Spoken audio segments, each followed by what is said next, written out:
And my apologies, we are running slightly late. We are waiting for Mr. Jesh, and Ms. Mary is on her way. So I think we should be able to start in next 3 minutes and 30 seconds. So I will give you all, and we'll start in a few minutes. Thank you. Ladies and gentlemen, I think we'll start our session now.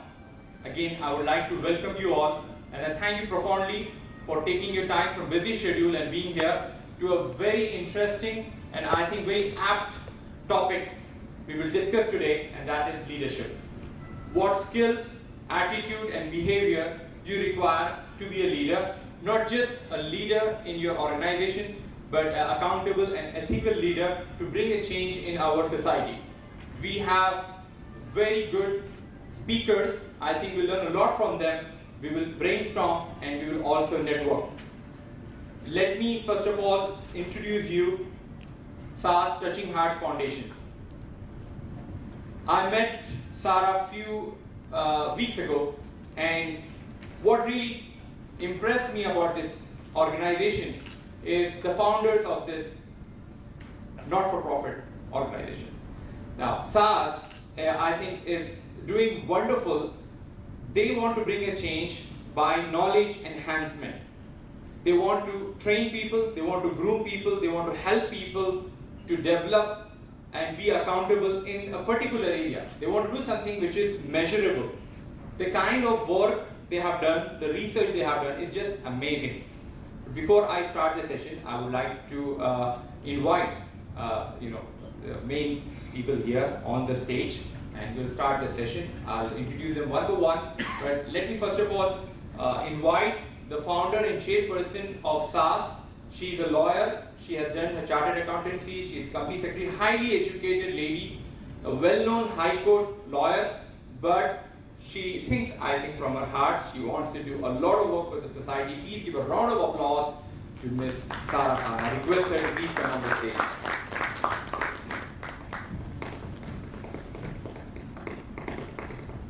The managing director of SARS is an entrepreneur. She is originally from Mumbai. She came from a family of entrepreneurs. They were one of the top printing company in Mumbai. They are into art and so many things. However, Zahabia is again a lady. I think we should watch out for her. She's doing wonderful work, and I'm sure she'll go places. May I request her to please come on the stage. We can give her a round of applause.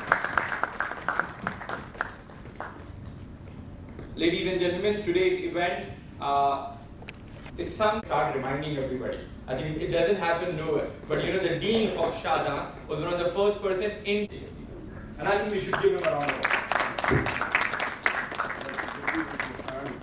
I'll do that. No problem.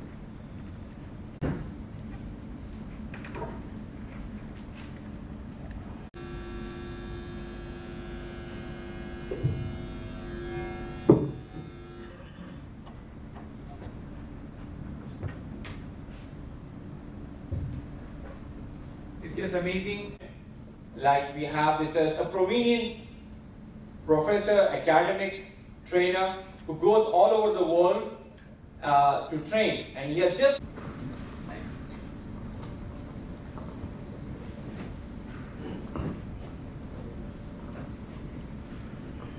I know this lady for a very long time. I think I know her for at least 5 years. And she's just amazing, you know. The CEO of Pratham, Ms. Moshmi, to please come and take a seat.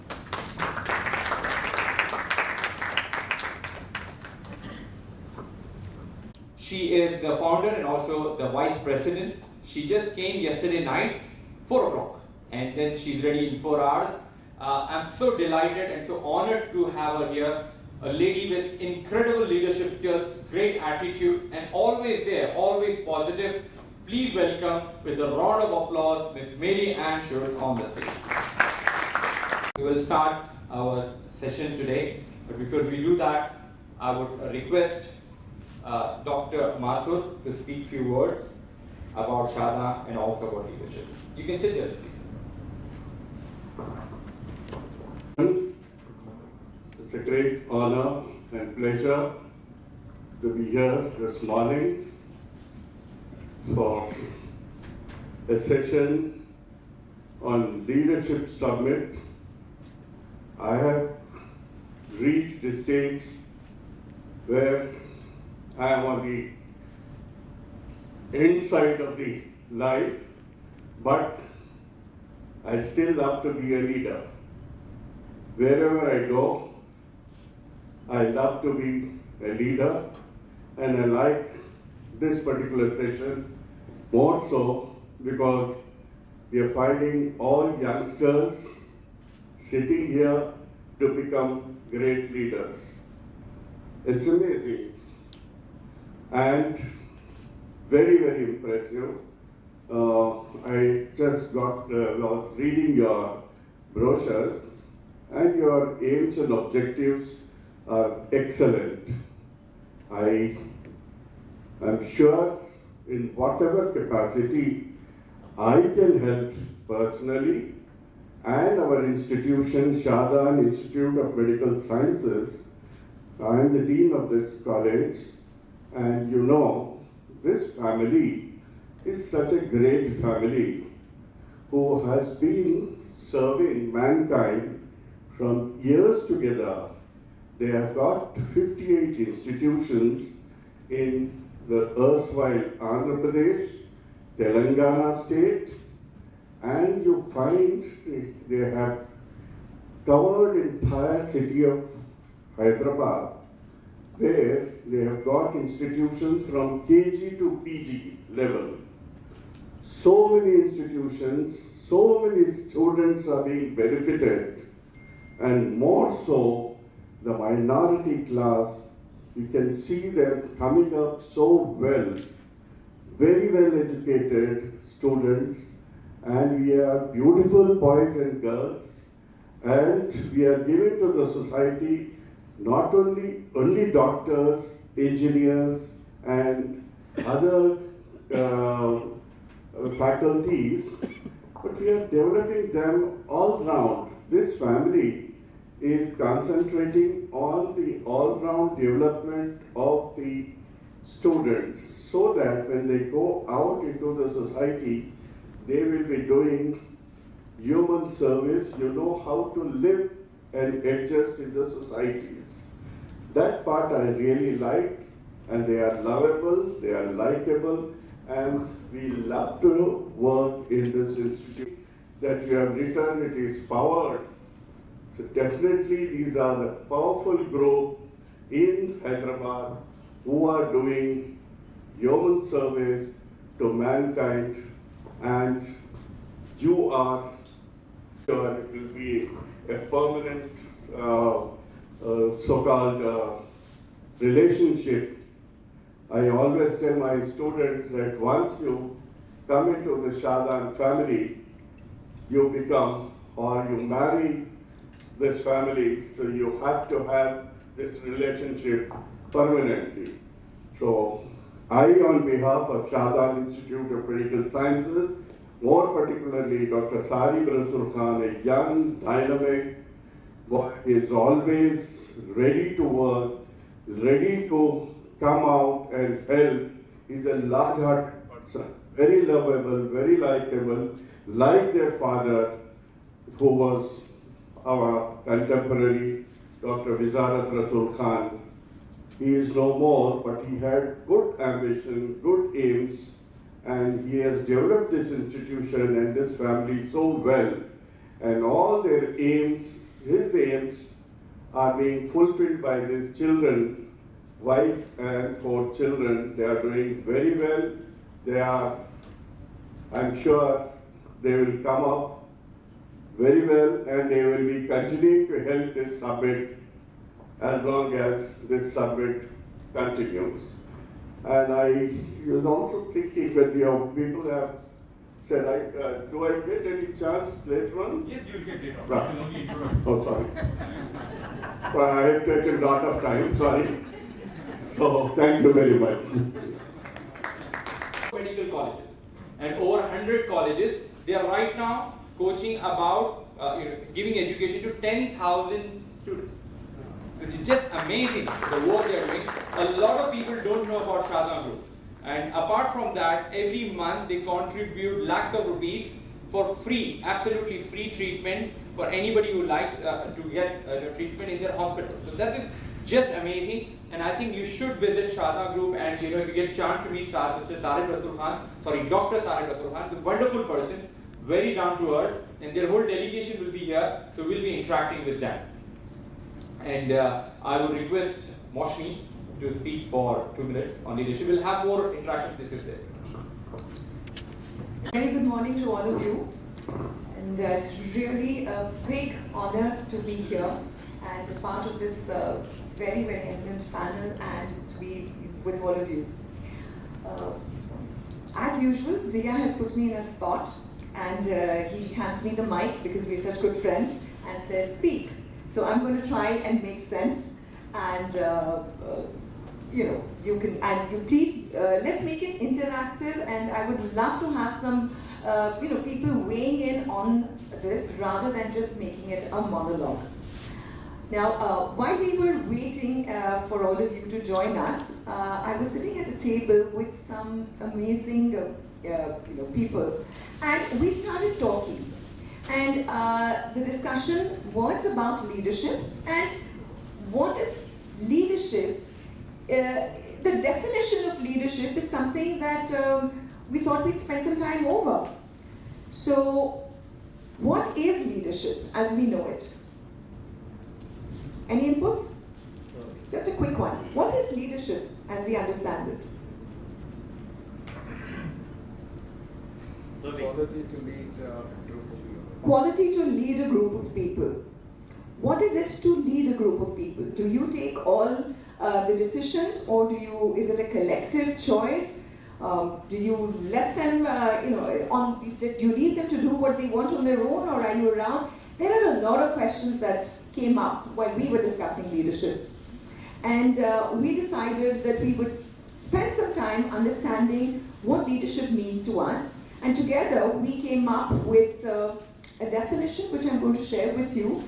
And do tell me if it makes sense. So, through our discussions, we understood that leadership is not just a set of competencies that are present in people who are chosen to lead a group of people. Leadership is actually a natural state of being. You are a leader wherever you are, in whatever circumstances you are. You do not always necessarily need a group of people to lead. You are even leading yourself. So, do you really need the environment to lead? Not really. And that is what I heard Dean say, that he loves being a leader wherever he is. And look at how beautifully he took the lead right now. So, a leader and leadership skills need to become a natural state of being. It is not, if I have this, then I will be, feel, or show my leadership skills. Leadership and leaders are always amongst us and are there within us. A lot of times, and in today's day and age, we tweak just the competencies and we leave out the person, the being of the person. Today, through the day, we would like to talk a little bit more about the human aspect of leadership. And let's not just do quick fixes to just tweak those behaviors which we need to increase performance and productivity. So with that, I'd like to hand it back to Zia, and you can take us forward from there. Thank you. Request Dr. Kalyan Chakravarti to speak for 2 minutes because we're going to talk a lot later. All right. Shall I get the mic? Esteemed colleagues on the dais and colleagues, those who are sitting over here. Thank you. At the outset, I appreciate Saj's Touching Hearts Foundation. Actually, my heartbeat increased since yesterday when Zia and Lakshmi told me 10 o'clock we should be here. So 7 o'clock I get down at the airport and thanks to traffic today is less, so the Vice President is on the visit via that area. Anyway, leadership, it's a very interesting topic, but I often wonder where does this leadership start? At home, at school, at the university, in the society, in the politics? I don't know. Anyway, we'll be soon finding the answers from this vibrant crowd. But I just remember one famous B school student, CV, right now. In the objectives column on the CV, a professional MBA graduate has written, to grab a challenging role in a vibrating industry. That's it. That's where I started thinking of leadership actually. These guys who are finishing their engineering, their medicine, their MBA, come with a lot of expectations into the industry, but the CV speaks volumes. So people are talking about trainings, a lot of agenda is there, very impressive statistics. I have gone through the white paper on leadership and saw touching heart. You guys are really touching the hearts. But if there are human beings who have very good heart and mind, I think our role begins there, to train them into potential leaders in this 21st century. Anyways, I think a home is the first school for anybody, and mother is the first teacher. Am I right? So I think she is the leader to me because she teaches the first lesson. Then you go to school, your teachers become leaders, then you join a company, your boss becomes a leader. But still these questions always lurk in my mind. Who is the leader and what is the team? When we come to the panel discussion, I would like to answer these two questions because we always think that leader is leading. The person who leads actually is the leader. We watch a famous movie like Avatar. Who is the leader behind that? Is he behind or forward? Right. Yeah. So again, there's a question, research question. Where is the leader's position, back or front? So that's where the entire ball game starts. So let's move on. Thank you for the opportunity. And directly coming from Oman, and I'm still trying to catch up with the speed of you here. Thank you so much. He gives talks all over the world. He's been to almost 30 countries, and he's just flying in. So that shows his, I think, commitment that he landed at 8 o'clock and he's coming straight from airport to our place. All right, ladies and gentlemen, we have two organizations who have supported us today. It's Shadam Group and also Association of British Scholars. The General Secretary is here. We have an office in British Council. I'd like him to come and speak for 2 minutes about ABS, and then we'll start the session. To all the delegates on the stage and all the friends in the room. I take the opportunity to explain what is ABS. ABS is Association of British Scholars. It's a forum in Hyderabad which would help to facilitate networking between the members who's trained or studied in UK, who've come back and used their expertise, learned acquaintance, in their own profession. So we've been doing quite a few events and through the course of the year. So we've done a lot on Women's Day and a lot of soft skill training. And we've been doing, and there's another new event we've been proposing and we've been working on is the Indo-British Business Summit, which we scheduled to be held on the end of June.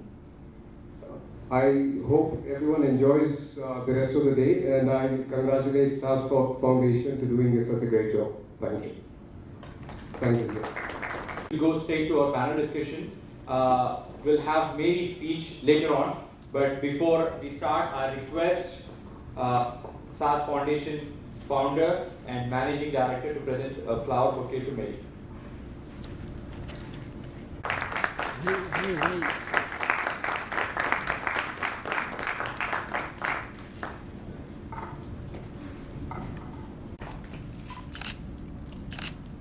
Thank you. Okay.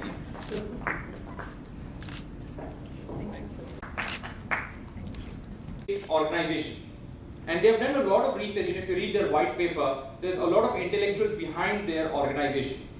And if you want to bring a change, somebody is in need, they say, you can help a guy by giving a fish for one day, but if you really want to help him, then teach him how to fish. They can fish every day. So this organization is not about giving blankets or tangible products to people. We should only help them for a short while.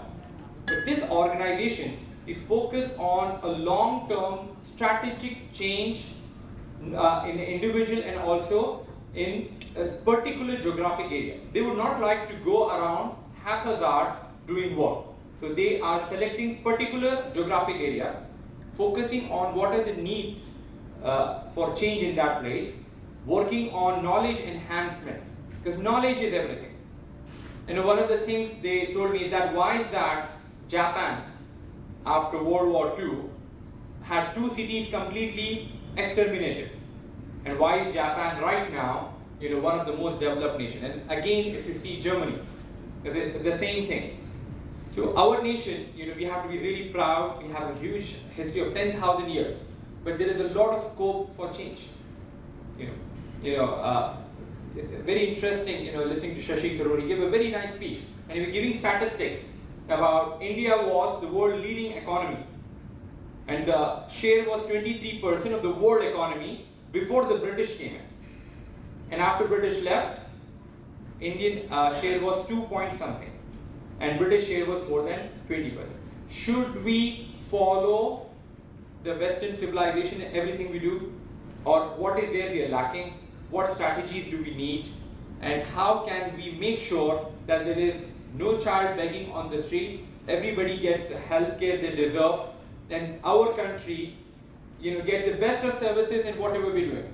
And that can only happen when there is a change in attitude of the general people, so that there is a change in attitude of the leadership. So I think what they have come up is something really fantastic. Now, coming to the first panel discussion, ladies and gentlemen, there was a lady, she was traveling in a train, and a guy looked towards her and he said, "You are wearing your wedding ring in the wrong finger." So she looked towards him and she said, "Because I married the wrong guy." Oh. The decisions you take in your life either make you or break you. So decision is something really important. And I think we have some wonderful people here who will help us to make decisions in life and how we should go about, both in professional and personal life, how to be a leader. So the first session what we are having is something really important. This session is about skills. Without skills, there are a lot of people you will meet who are, you can say, successful. You meet a guy who's a billionaire, but he's at the right time, right place. Started some business, he got lucky, he made a lot of money. And then, as a consultant, you meet a lot of people. When there is a crisis, they cannot manage because they are lucky. They don't have knowledge, they don't have skills. And there is a word for them in French called nouveau riche. Because these are the people, when they start getting successful, the first thing they will go on is spend money buying Rolex watches and expensive cars. There's no strategy behind them. And then something really important is skills in our country. 80% of engineers are unemployable, and that's just amazing, And then there's a lot of scope because a lot of people don't get jobs. They're not getting promoted because of the skill deficiency. We're going to discuss about that, and we have a wonderful panel for it. Now, first of all, I'd like to invite a very eminent academic. She has done, she's double masters from United Kingdom, a very popular speaker, and she is again, a well-known academic. I request Professor Lakshmi to please come and take a seat on the stage. Please give a round of applause to Professor Lakshmi.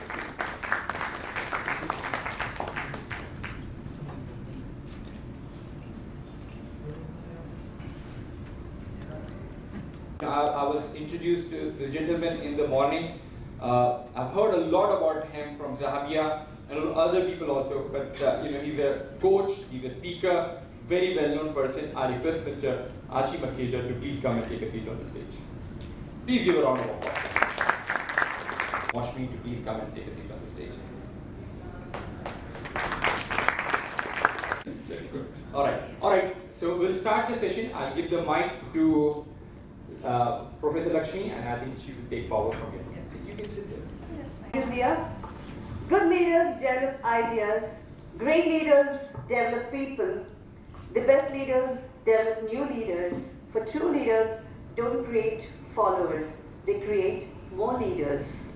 Good morning, ladies and gentlemen.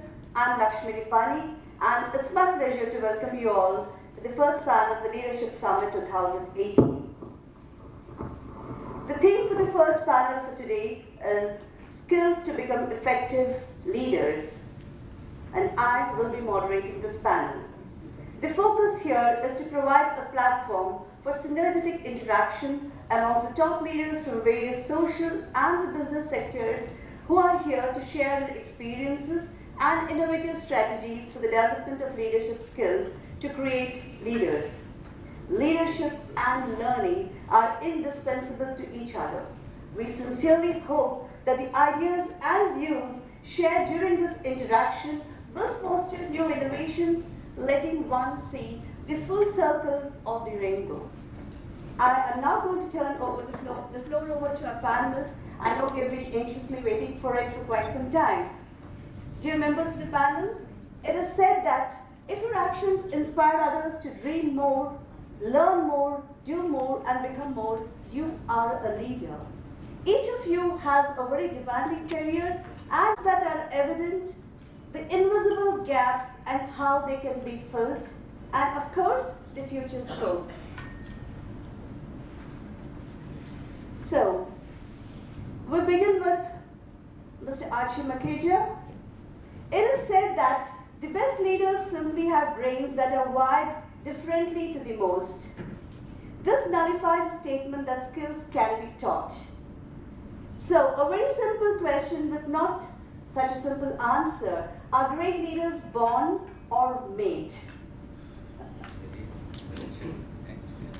A tricky one, but I would say neither born, neither made. It's based on my experience. It's all about attitude and the behavior that they carry. Let me start with an example of Citigroup. The objective of hiring in Citigroup is to find a better person than what they already have. So if they are hiring, let's say, a project manager, their hiring objective is to find a better project manager than the person who's actually interviewing, right? So if you look at the current the normal scenario, when a person is interviewing, there is a little bit ego that goes on. But here the objective is to find somebody else, a better person than the existing project managers that they have. Okay. So isn't that all about leading? Okay. Right? So it's all about behavior, it's all about attitude. I have been to a restaurant on Mother's Day, recently opened. The waiters were serving, and now this is a waiter, okay? I'm not talking about a big MNC company. A waiter is serving.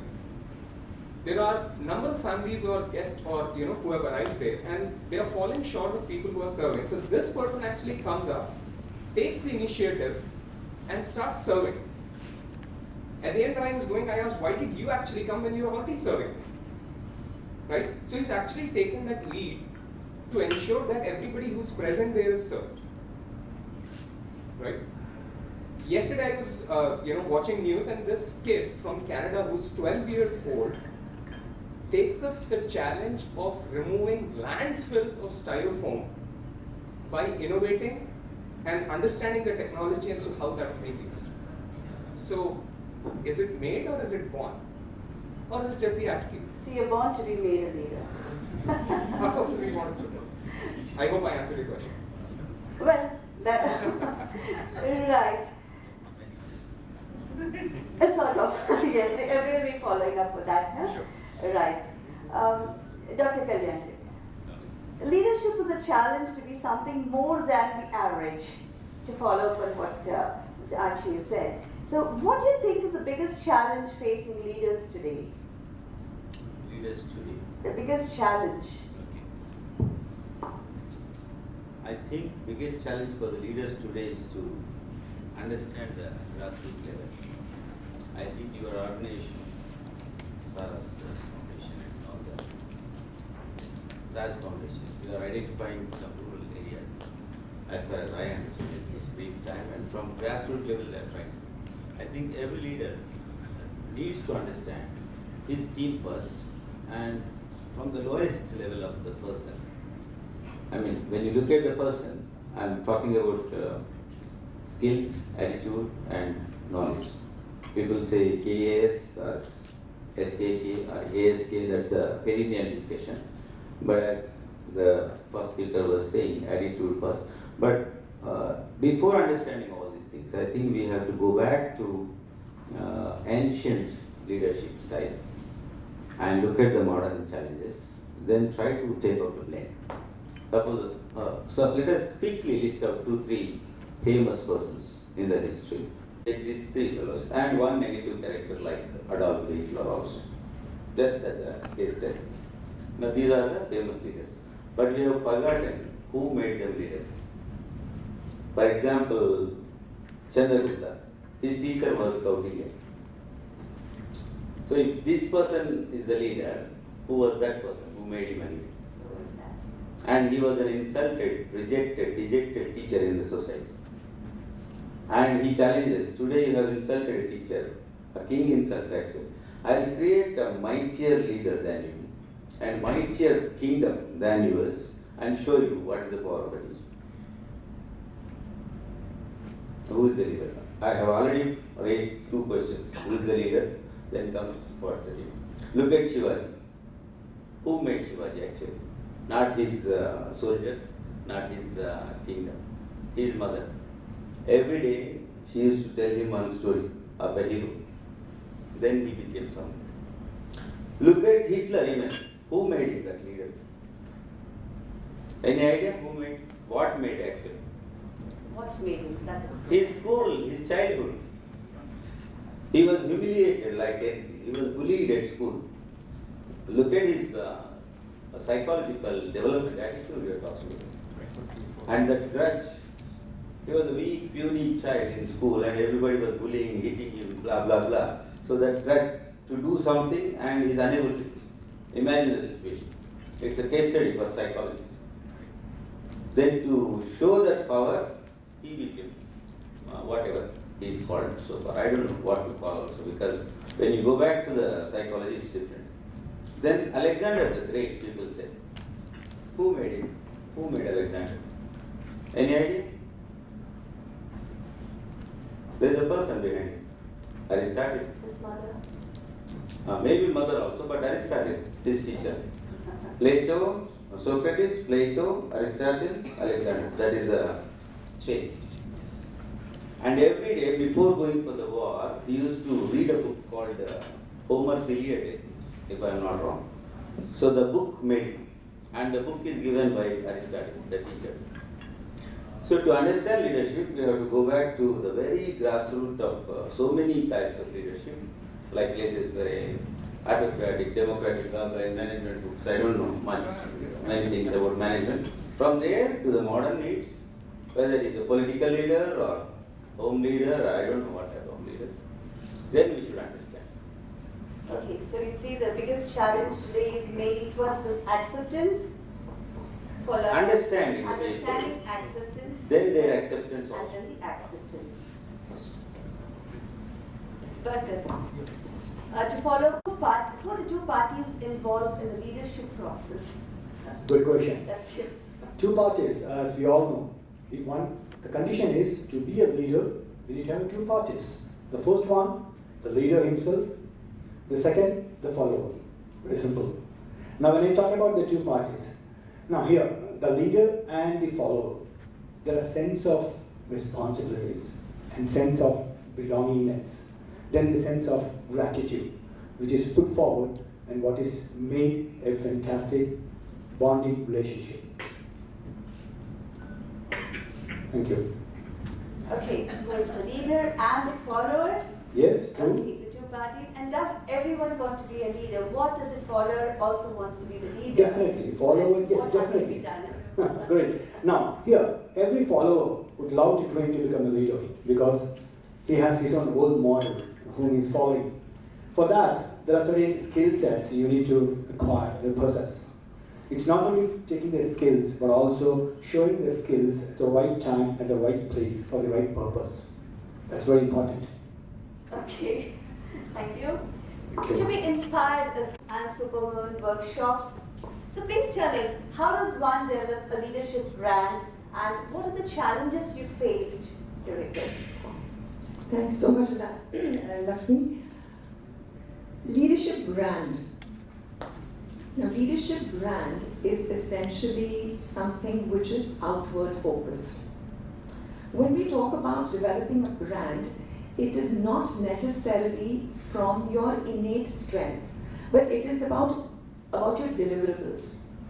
So when, I'll tell you a little story, if I might, about how my signature programs came about.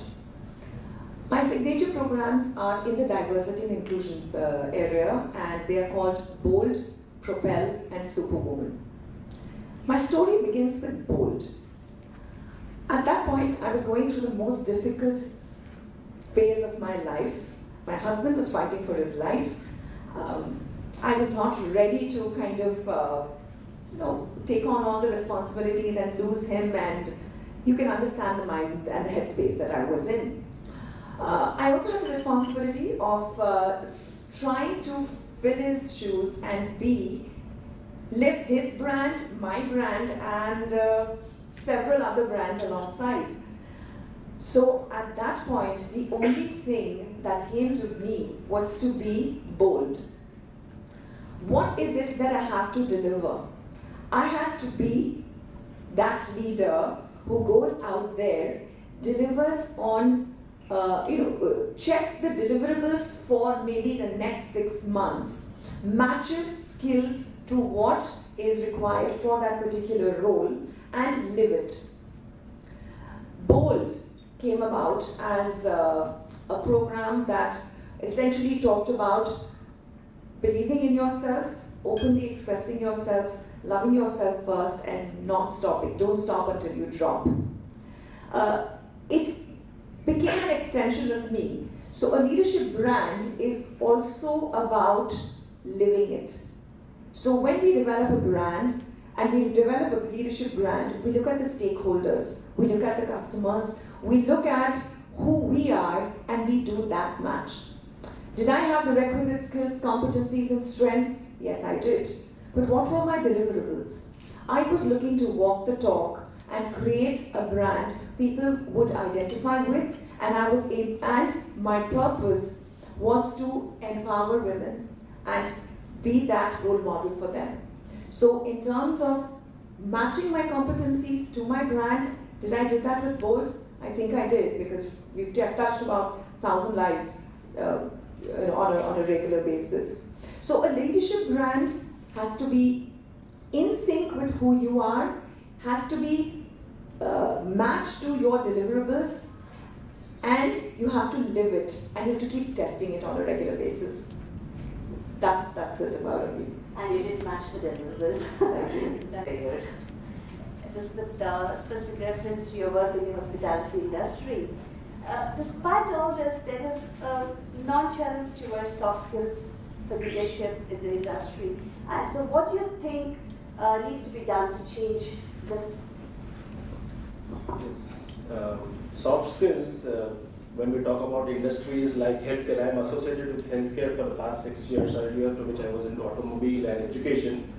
So in education industry, till today, of course, we focus on engineering or management education, but we focus only 20% or 10% on soft skills. And when the hiring happens, it happens for the behavior and not for the skill, for the knowledge, because knowledge and skill can be developed at a later stage. Even that is the case with all the industries. Presently, to answer Lakshmi's question, in healthcare, earlier, if you look at the entire history of healthcare, starting about 50 years, earlier it started as small nursing or something that we would call it as a hospice, where people would just go for some treatment. So there was never a thought of service. It is a person comes, gets treated, goes home. Right? It was like we used to have Hakims and the Ayurvedic centers earlier. Then later, hospitals started sometime in 1925-30, and hospital industry started. In the last 30 years, if you look, there were several hospitals and healthcare sectors which came into India. Corporate hospitals, they called themselves corporate hospitals, but their focus was only on two things. One is on technology, and the other was on medical care. There was never a focus on customer service or patient service. Where all this changed is when medical tourism started. When people from other countries started coming to India for cheaper treatment, the international hospitals set up their shops in India to give service to their patients coming from other countries. Right? There are several bigger groups who are coming to India and setting up shops. And that is where the Indian hospital industry realized that customer service or patient service is very, very important. And that is where soft skills trainers step in to bring that change into the hospital industry. For 30 years, 40 years of mindset, changing the culture of a proprietorship-driven industry where your Sethji or your Lalaji gives you all the orders. The Sethji might be a doctor, but he's the one guy who's giving all the orders from the top. What has not changed till today is the top-down approach of management. Still, it is one person giving all the orders and signing every document. And this change has not, is there as it is. The first thing that we need to do is, at the leadership level, bring that change to decentralize the power and make leaders below them who can be empowered to take more decisions. The cultural change in any organization will drive the business. As they say, there's a very famous quote which says, culture eats strategy at breakfast. No matter how great your strategy is, ultimately if you don't have the right culture to drive the business, then it is not going to happen. So it's a very hard task that I've been undergoing. It's a grueling task to bring that change and bring that customer service.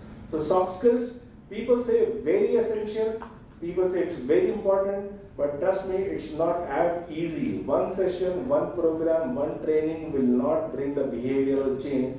It's over a period, over a duration that you keep on consistently hammering the skills and and over a period that behavioral change will come. And this is where the healthcare industry is especially suffering now. It requires a lot of effort because 30 years of damage cannot be corrected overnight or over a period. It will take a lot of time.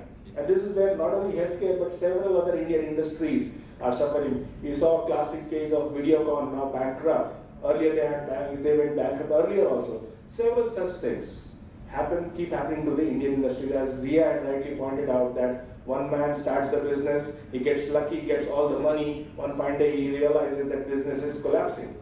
And that is what is happening with Indian industries. And that's where the role of soft skills and behavioral trainer becomes very important. Lakshmi, Thank you. Yes. You were very you brought about the point, the innovations in technology And yes, so we need to move from the fear-based to the purpose-based leadership. That's what we were discussing. And yeah, it has not changed, and we need to completely bring about a change from the top-based, the approach of the management, decentralize the power. So moving on to the same thing, but what skill gap do you see in today's workplace? Could you name the top 3 skill shortages we have today in the new inductees? True. Yes, let me start from the grassroots, as Sir was mentioning. Let me start from the schools, then the business schools, then the corporate life. We need to be very clear about the 2 basic skills. Number 1, the basic competencies and the communication skills. There is a differentiating factor of basic competencies and communication skills. When I talk about basic competencies, because people perceive differently, I'll give an example. A school student of grade 5 just reads a book, an English book. Teacher says, oh, he is fantastic in English language communication. He just reads. And same happens at home. When a child just reads the textbook, the English language, parent says, my child is excellent in English language communication. Is that true? The child is only reading. Because we have never understood there is a difference between basic competencies and communication skills. With this dangerous perception, the child grows, completes the academics, completes the graduation, completes the medical, completes the engineering. I'm talking about the Indian market. We are academically absolutely strong, 80%, 90%. What about communication skills? When you go for the interview round and the HR will ask, oh, walk me through your profile. This guy will be, walk me through your profile. He's not able to explain what he learned. Why? Because we never understood there is a difference between the basic competencies and communication skills. Let me give a brief on this. The basic competencies are 3. Read, write, and compute or calculate. That is the reason most of the companies are taking aptitude tests. Why? Because they want to test your analytical capability, your reasoning power, your speed, your accuracy. These are basic competencies. Next, coming to communication skills. We all know that a good listener is a good speaker. Again, communication 3 level. Level 1 is listen. You need to have the patience. There's a famous saying, if you don't have patience, you will become patient. It's true. We don't have patience. We just want to start talking. It's not possible. You need to listen first. Give ears to others. Listen attentively. Understand what exactly it is. Then you can convey the message in a beautiful way. It's listen, speak, and present. Presentation is totally next level with beautiful body language, hand gestures, and eye contact. So these are the skill gaps which are very, very mandatory now to address very seriously if you really want to develop the leadership skills. Yes, thank you so much. Thank you. Yes. Dr. Kalyan, so moving on to this, what are employers and educators doing today to close the skill gap? It's a big question. Do you have 1 hour? Okay, I'll try to just see. Please. What are the educators doing? Yes. My goodness. I think that's more in terms of your management, and that's your focus area, right? So after teaching these MBAs, BBAs, all these guys from rural, semi-urban and metro city students, I really wondered from where to where. Because, as I was talking about schools, at schools what are the major subjects? Maths, physics, chemistry, and 3 languages. If it is Andhra Pradesh, Telangana, you have Telugu, Hindi, English. So some language skills, some science, something. And I visited some rural schools. I think Mary is here, I think she can also just go and visit some rural schools. Mathematics teachers call the boys who are playing on the ground. Boys, come here. No other work, only football, only cricket. No sir, half an hour. Learn mathematics, yeah. Mathematics is something for your life. Okay sir, so stop the game, come here. They will sit, learn the mathematics. And again in that gap, they go and try to play something. Okay? Then science teacher comes. No other work. Science is everything in the world. Look at the spaceships. You don't know, sir, what is wasting? Come into the lab, I will teach you. Why? We are wasting time. And where is the ground for city boys? There is no ground at all. They play on the terrace or in the parking lots. So that physical education is gone. So maths teacher is pulling the guys towards maths, science teacher is successfully pulling here, and parents are saying something, teachers are saying. So we have successfully created a pressure cooker for our students in the mind. The confusion for a child. That's how they are doing. And without their knowledge, they are landing in intermediate, and again pressure cooker starts. So many names under different nomenclature, different pressure cookers. I heard Prestige is a very good pressure cooker. And what pressure cooker has come now? Silent cooker. What is that? Slow cooker. Oh my goodness. That is another process. What is it? Package. 3 months course. Long-term coaching. Parents come. See, we are expecting a baby next month. Can we join the baby in the school? Why? I want IIT, IIM. So from childhood, if I train my child, they can become IITs and IIMs. And to which IIM Dhirubhai Ambani has gone? I don't know. So you say the educators are going in for the slow cooker and the employers for the pressure cooker? We are the culprits actually. Yeah, educators, where is parents, what are, yeah. everyone. I am not blaming a single person. What are we doing? We have grown an ecosystem where the child is struggling, where to go. And we have given them cell phone, iPhone, what is that? So many names. And they are lost. Your communication. It goes, where is the communication? Even we are sitting around and looking at whether WhatsApp message came for me or Facebook somebody tagged to me. So mind is there. So is there a standard curriculum or an education, ideal education system where the child is growing freely, like that Rabindranath Tagore's poem, where the mind is without fear? Are we creating that environment? Okay, intermediate has gone somehow. I don't know where it will be over. Sunday, I look at the corporate MSET, law set, set, whatever set is there, those coaching centers. Children are like in the jail, they are inside from there. And parents are standing out, and there is a big gate closed. Papa, Daddy, they are waiting. I have tiffin chocolate for you, better.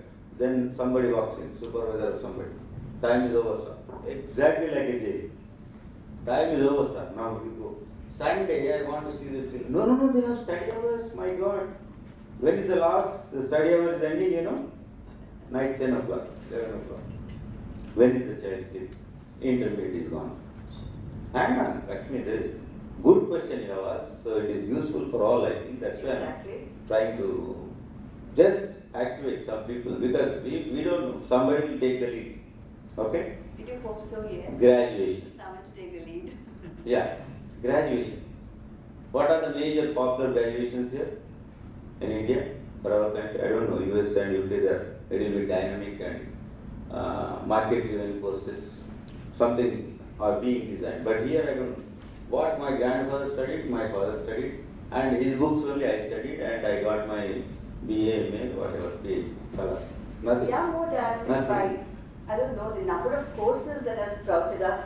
Okay, famous courses are science. You are BSc or BSc, BCom, BE. Yeah.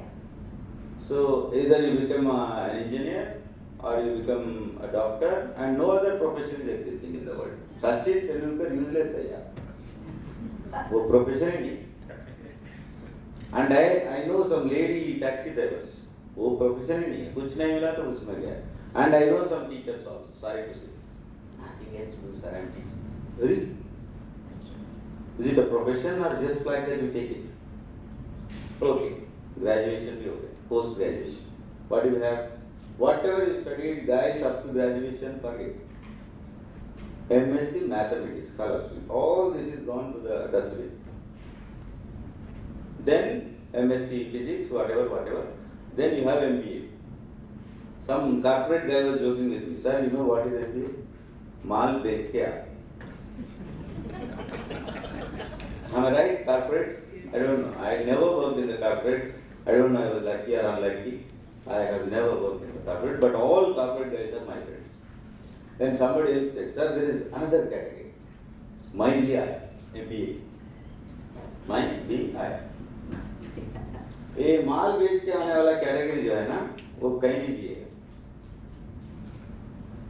Charminar को दिल्ली में बेच देगा और कुतुब मीनार को चारमीनार के बाजू में बेच देगा। I don't know what strategy, I'm layman in that time. So ये कैटेगरी भी है. You decide, sir.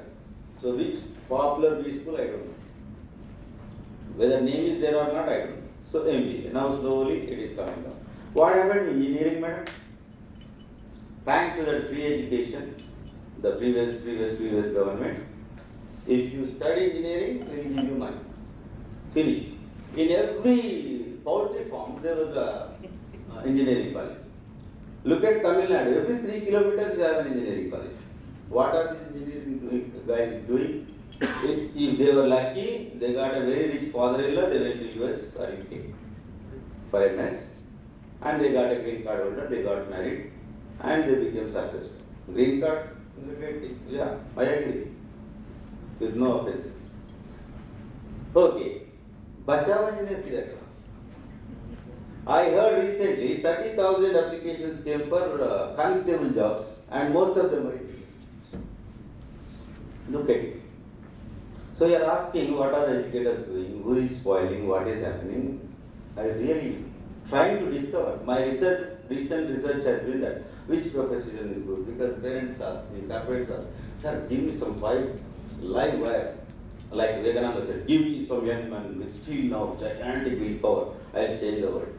गए 100 साल पहले इवेंट था, वो स्टील नर्व्स किधर गए, हॉस्पिटल में ढूंढना पड़ेगा, सर आपको मिले तो बताना, iron muscles I don't know, that iron willpower also I don't know. All these are ingredients of necessary ingredients of leadership, I think.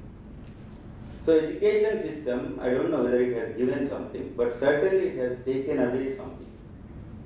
As an educator who have been spoiling many generations so far with my frivolous lectures and telling. Some have become successful.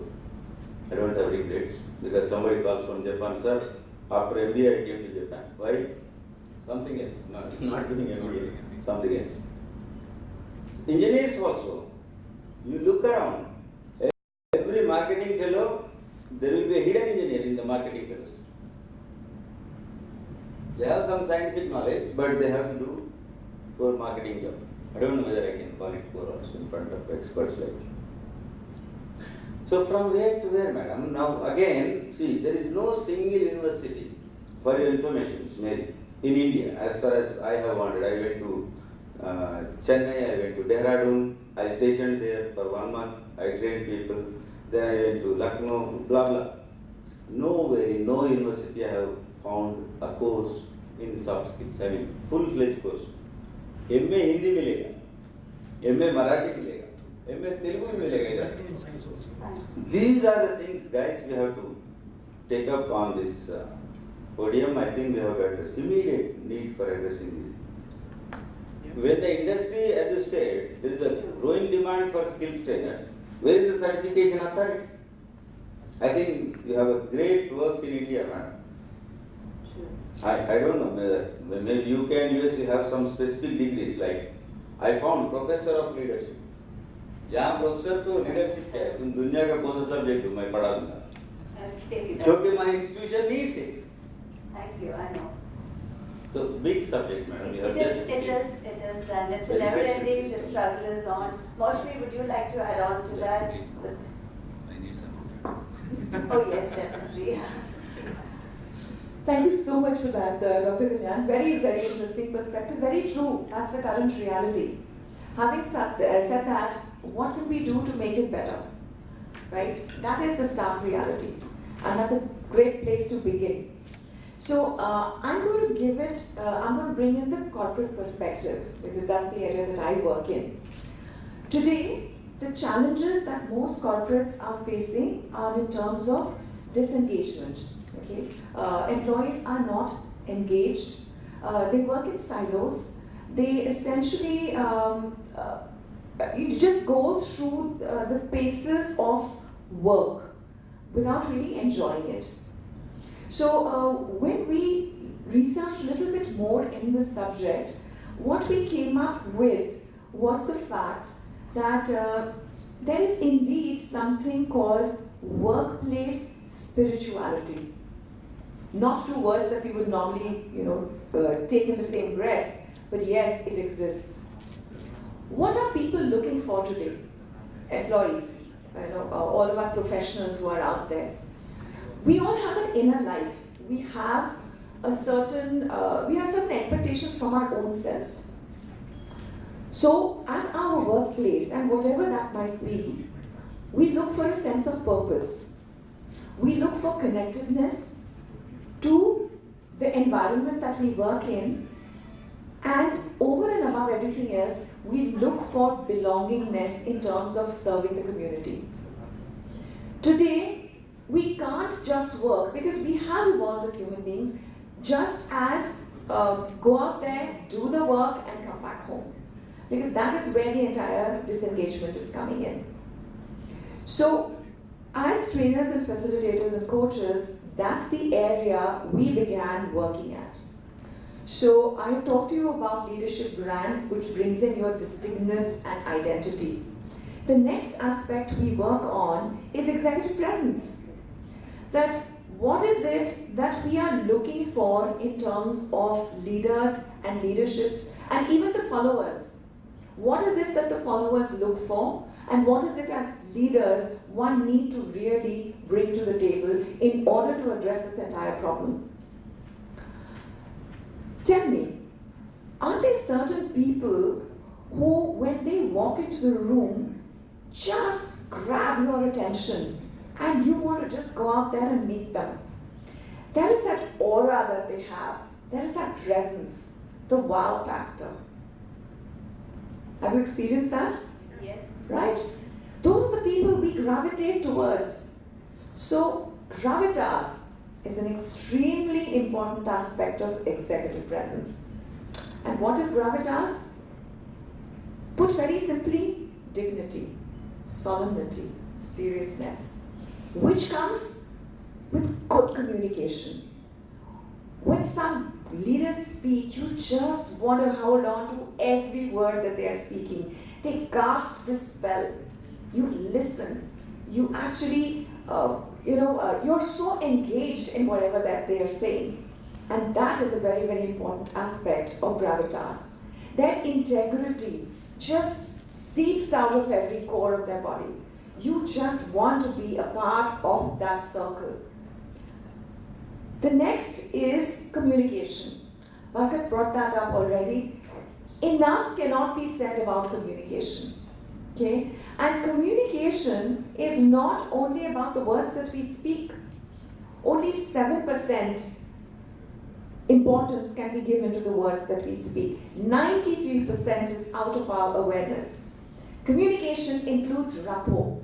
So are you building that rapport with your people? Because in order to lead, your followers need to believe in you.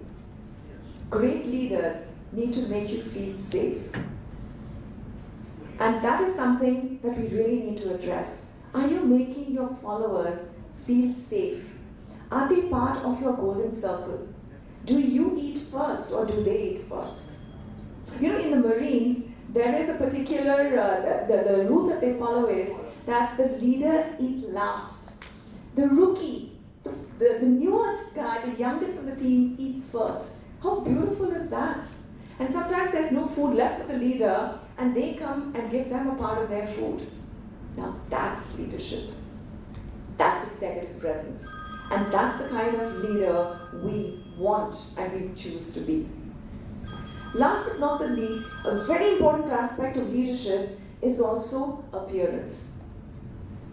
Yes, clothes do not make us, but yeah, they kind of help the cause, don't they?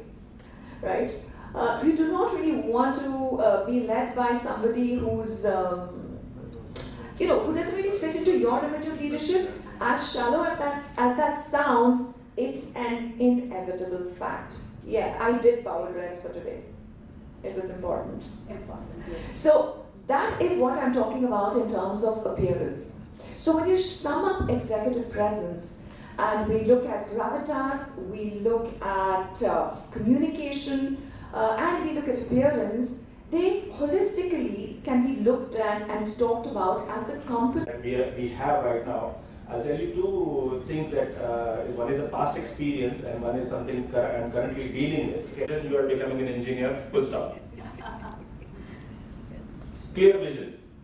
And I was writing poems and stories as early as 5th, 6th standard, high school. My mother wanted to say, you become a teacher or whatever you want to do, you become a creative person. Father said, no, full stop, engineering. Why I did engineering is I was obedient. To the parents, to the teachers, are they really listening? The millennials are not listening either to themselves or they're not listening to what is right. There is no harm in following your heart, but do you know what your heart really wants? Millennials are not, the current generation is not really aware of what they really want, and that is the one prime reason that we are facing this dearth of leadership. Leaders, there are, I'm not saying that people are not becoming leaders, many young people have become leaders, but still the amount of leaders that we need for the growth that is coming down every day, because millennials say, we want our life, we want our freedom. What do you mean by freedom? What is it that you want to do and how do you want to bring value in the society? That is not happening. So this is my perspective connected to my story. I don't know if my soft skills friends will agree with me over here. Just a minute. Sure, why not? Yeah, right? Lakshmi is letting. No, it's okay. Will agree with me, but most soft skills trainers, when I came out into this profession, they start doing training for college students, interview skills, group discussions, so on and so forth. Still there, the younger people at least. Then we get into corporate and so on and so forth. I did sometime interview skills training some 10, 12 years ago. After that, I have never touched the subject. Recently, somebody said, Sajid, I'm not able to find a trainer. I'm meaning to do interview skills training. Will you be able to do it for us? So I said, okay, you're a friend and you're asking for a favor, I'll do it. So I dipped into my laptop and got out all the training material that I had. When I was going through that material, I thought, will this material be okay for the millennials? The way they search for professions, find new professions, the way they search for jobs is entirely changed in 10, 12 years. We are more technology driven.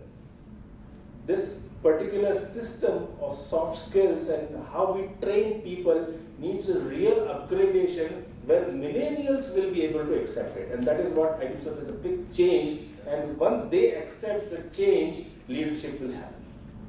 Right. Sure. Thank you very much. Yes, thank you. Yours.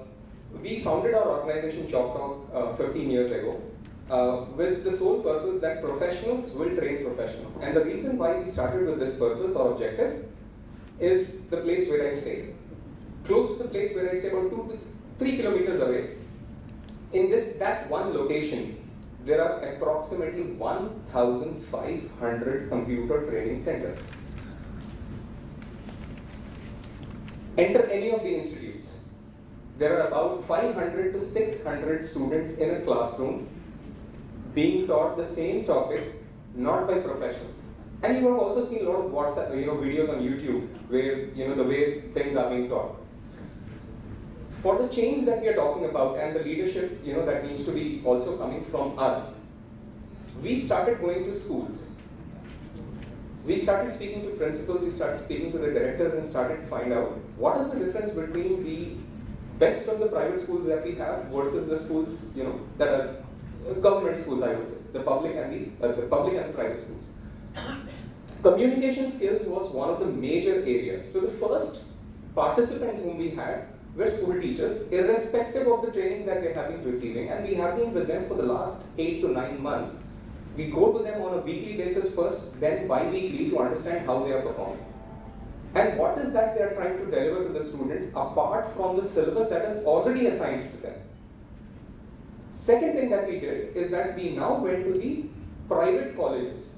And I'm not talking about two colleges. One is in Hyderabad, the other one is in Punjab, which are said to be one of the best in India.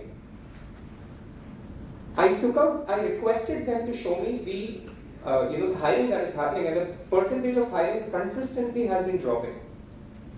We have asked what is the primary reason, did you actually get scoring on the reason why they have been failing, and one of the things that comes up on the top is communication skills or soft skills.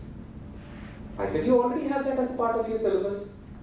Can we come and help? So we had 2-3 meetings, and finally it was decided that here are the teachers, here is the principal, here is the director, let's start working. We were immediately rejected on that day. For a simple reason that it is already there in the syllabus.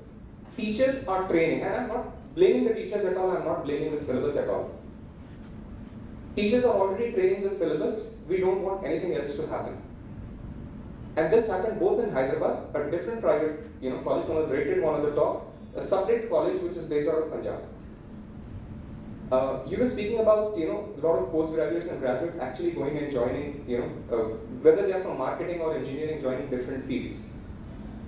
Vizag has a lot of pharmacy companies.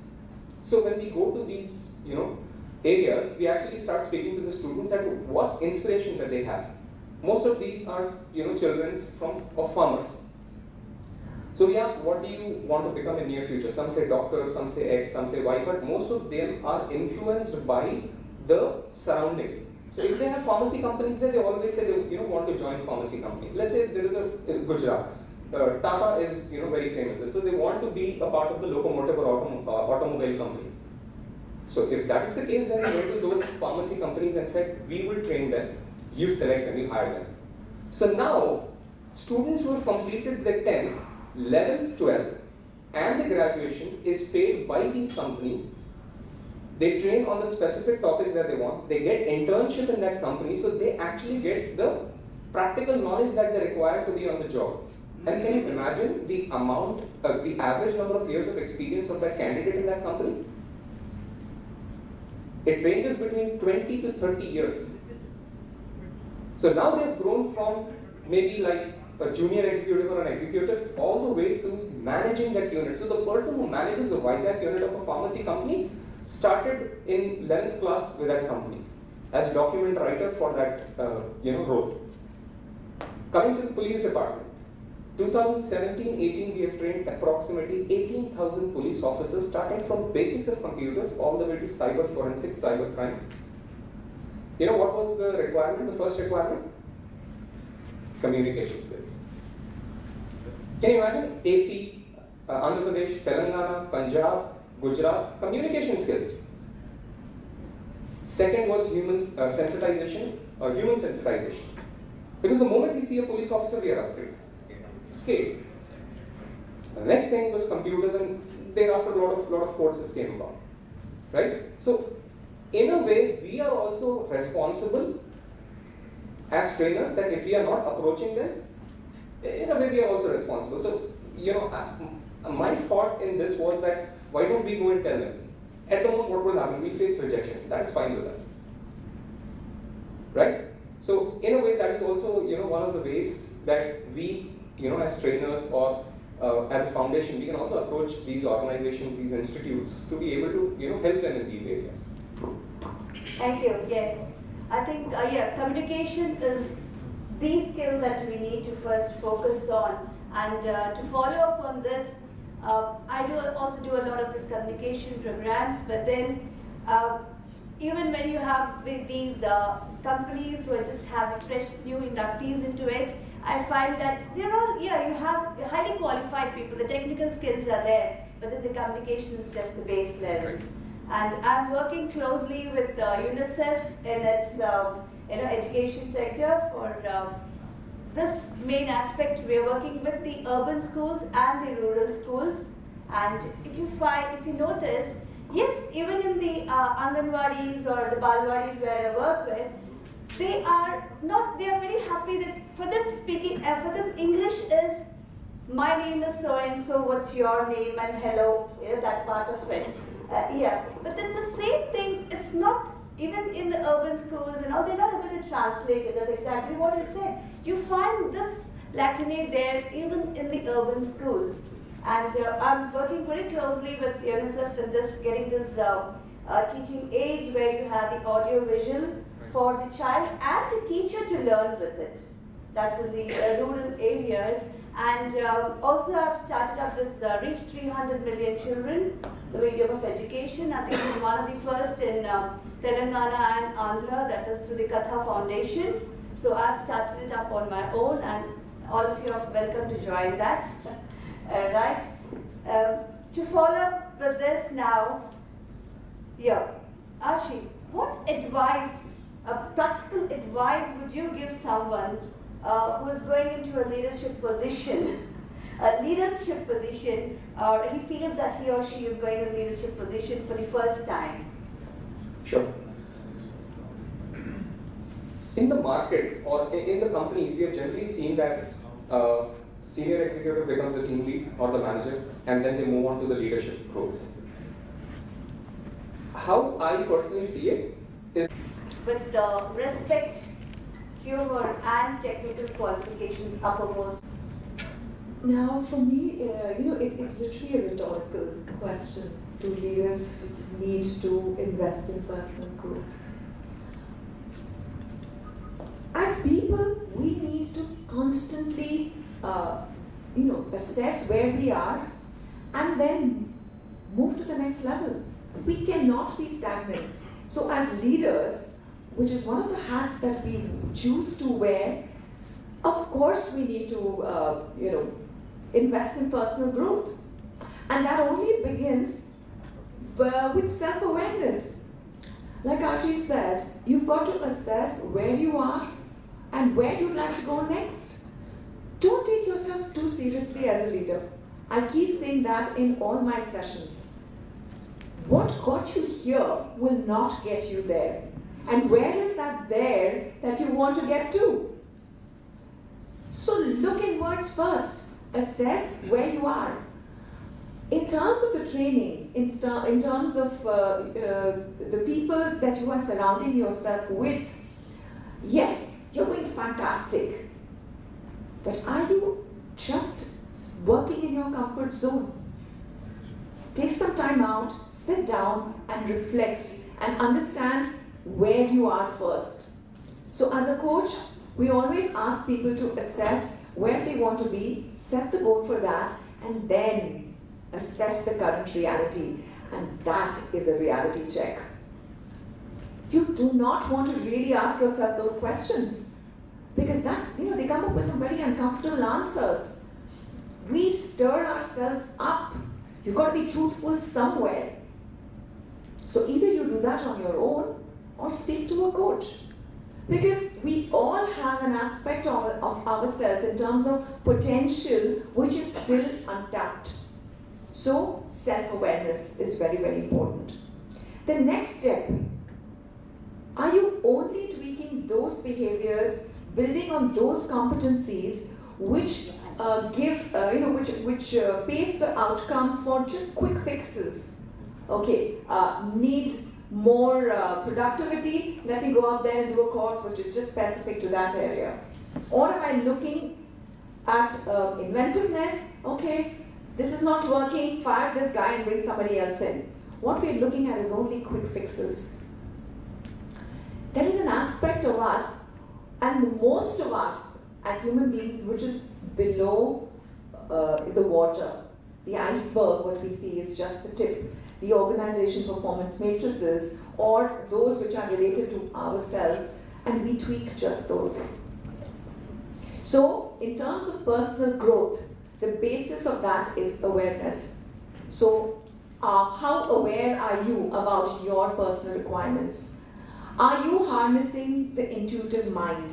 Are you being fiercely authentic? How inspired are you? And when you are inspired, are you relentlessly experimenting and playing? Are you walking the talk? Are you being abundant? Okay. Are you giving, of a bit of yourself to people out there? Are you altering your relationship with adversity? Are you helping others shine? And lastly, are you being of service? Are you committing to a higher cause, and are you syncing individual purpose with the collective purpose? As leaders, if we can just answer these 8 questions, personal growth will come out as an inevitable aspect. So when the doing is in sync with the being, the individual thrives. Thank you for that. Yes, thank you. I think we all need to do the reality check for our self-awareness. And I now need the floor open to the audience for all your questions. And anyway, I'd like to make a comment. Amazing. And we have a very different problem here in India. And the real problem, the real situation is, on a day-to-day basis, is that Stratford has a campus in India, in Narda. Okay. They have a problem in that they cannot connect with the Indian parents. And the parents say, why would we go to your university when, you know, our son or daughter, they can get into a very prestigious university from India. They say, you know, they don't understand that the value of what we teach. And everything that we teach is what you say you need. But there's a big disconnect, and the parents do not get that disconnect. And so as a result, our Indian campus is doing everything it can to bring the education values here, but the parents are not receptive. So there's a big disconnect. And so what I'd like to do is to say, how can we at Stratford help bridge that? Or how you can help us bridge it, you know, because it is being offered here. Yeah, we do it every day. People don't understand that we do project-based education. They don't understand that's important, you know. What they do here is think of prestige. We want our child to go to a prestige university, which is great, but is that really the right thing for that child? Are they going to learn the right skills and all these things and the social skills and everything that we're looking at? So I don't know how we can connect and do it, but it is offered. We do it. We definitely do it 110% in the U.S. They get to work in the field while they're in school. They get to work after they're out of school, either for 1 to 3 years. So if there's a way we can open up some dialogue with our own university, I think it would be fantastic. Two different portions of it. The second one is when you're talking about communication skills, the focus seems to be on oral communication. But I think a critical factor which we are ignoring is written communication skills. Because especially with millennials and who come from very, prestigious, urban schools, they're very good with oral communication. But when it comes to written communication, they do not know how to communicate. So I think that is something, especially from an employability point of view, from a soft skill, I think that's something that we fail to realize. Assuming that technology plays a critical role because everybody works on Word, you have spell checks, you have grammar checks, but children still don't know how to use them effectively. So parents train, and how about teachers? Then the bridge will happen. Then the parents' expectations can little bit go down. Like his father wanted to make him engineer. My father also tried to victimize me, but I have been smart, I didn't go. And I have been trained by my mother itself, because in the morning assembly, she was our principal. In front of 600 children, she used to call, Kalyan, come here, in my 5th class. You made something now. One crash in front of all. So a strong message, communication is to go, non-verbal, as sir said, that nobody, fellows, there enough to, because my own son I don't spend. Okay? Then evening I used to go to father and complain. What happened? Mother, why? I don't know. Then he used to give one smack. So by falling here and there, soft skills we have learned in a very hard way. Very hard. I don't know whether you call it leadership, team building, attitude. So attitude was grown like, how many parents are like that? We used to have teachers who used to come, madam, this is my child. Now from today she is your child, or boy is your child. Now kick him, do anything, but I want one nice Amitabh Bachchan jaisa, Shah Rukh Khan jaisa bana ke de do. So such teachers are not there now. Such parents are also not there. Mother is expecting you become doctor, father is expecting you become engineer, and child doesn't know what to become. Then teacher will say, hey, CA बहुत बढ़िया course है यार. Confusion करके रखती है भाई. And somebody was saying, my fellow professor, sir, if you can clarify, clarify. If you cannot clarify, confuse her. I don't know. I will leave it here, but further we can take up. But teacher training, student training, parents training. Then your organization will grow. Yeah, that's a great work here.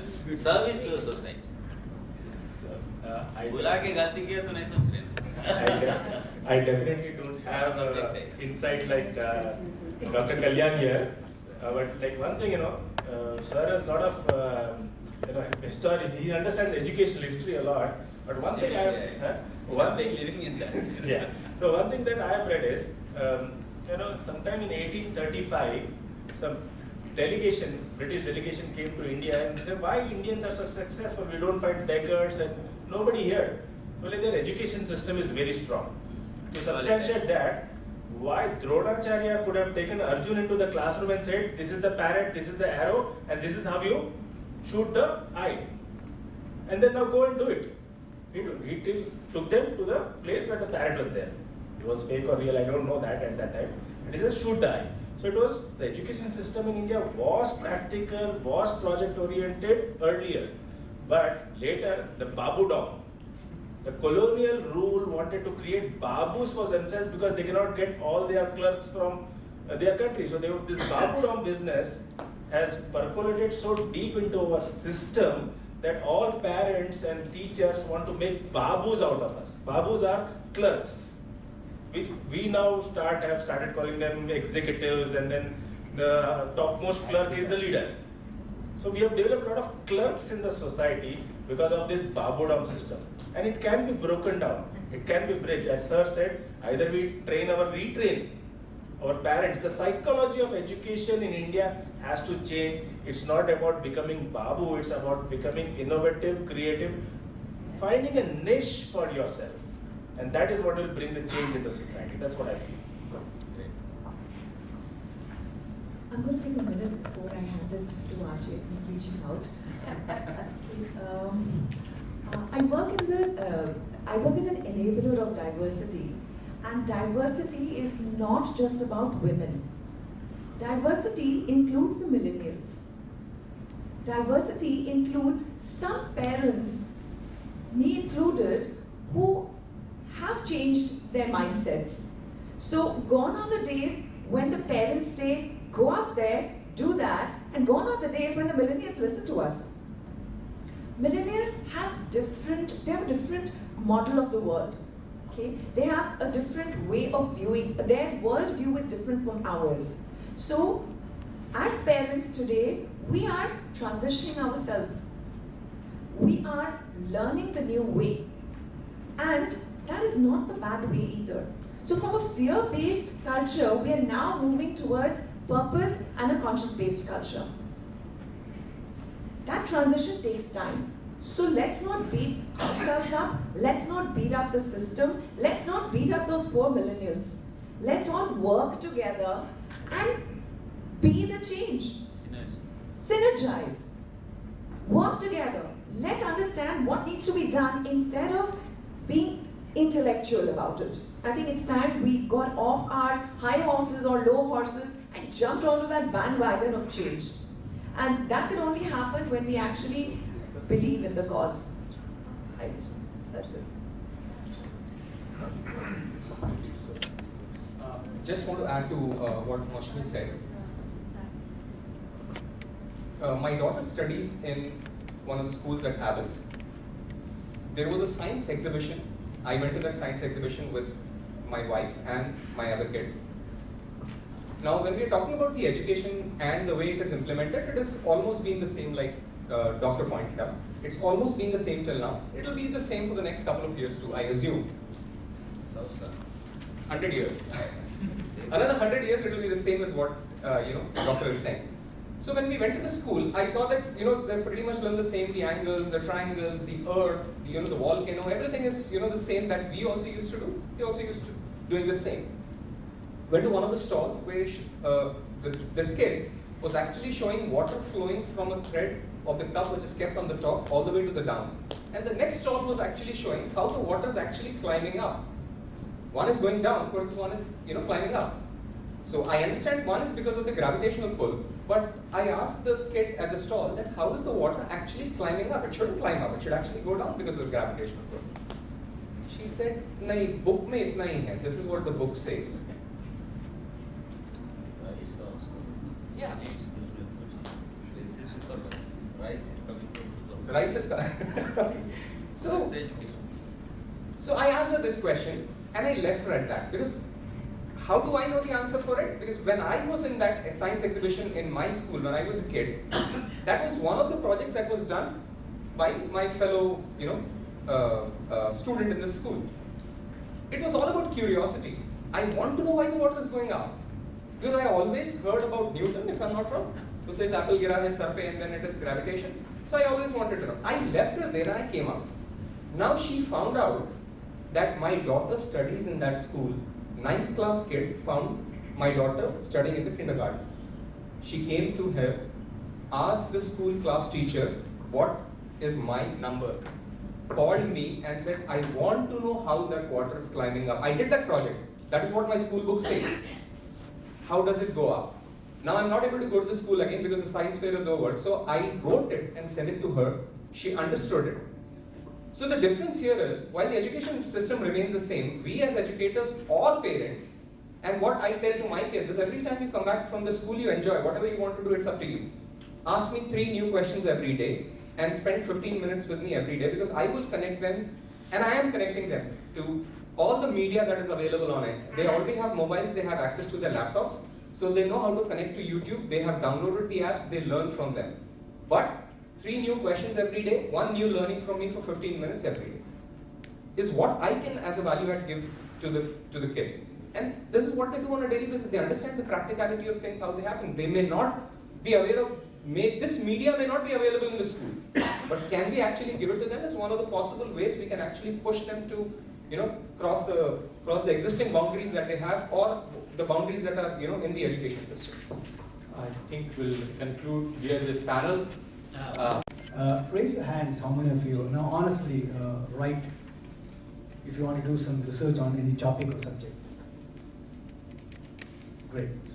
Now why did I ask this question? What do you understand about macro skills? LSRW concept of Cambridge, listening, speaking, reading and writing, put together all the 4, these are macro skills. And what the child is doing in schools and colleges. When a teacher gives an assignment, what we do is, we are technologically sophisticated and highly intellectual. We go home, we access Wi-Fi connections, laptops, desktops, tabs, Google search to hai, sab kuch mil jata hai. And you Google search and just copy paste. We copy paste, make Word documents. It's happening in school, it's happening in colleges. Now in India, copyright is right to copy. Yeah, right to copy, good. Now I'll collect this one here. One incident happened, a lecturer in college, he gave an assignment to a girl and she was very intellectual. She said, I can do that, okay. She went home, she did a lot of research on a topic, engineering topic. It's EDO, Engineering Design Outsourcing. As we all know, the world is about outsourcing. So she did a lot of research on EDO and she came out with a beautiful presentation of 25-page booklet with beautiful images and everything, standard vocabularies and the phrases. The lecturer was amazed. He said, awesome, it's fantastic.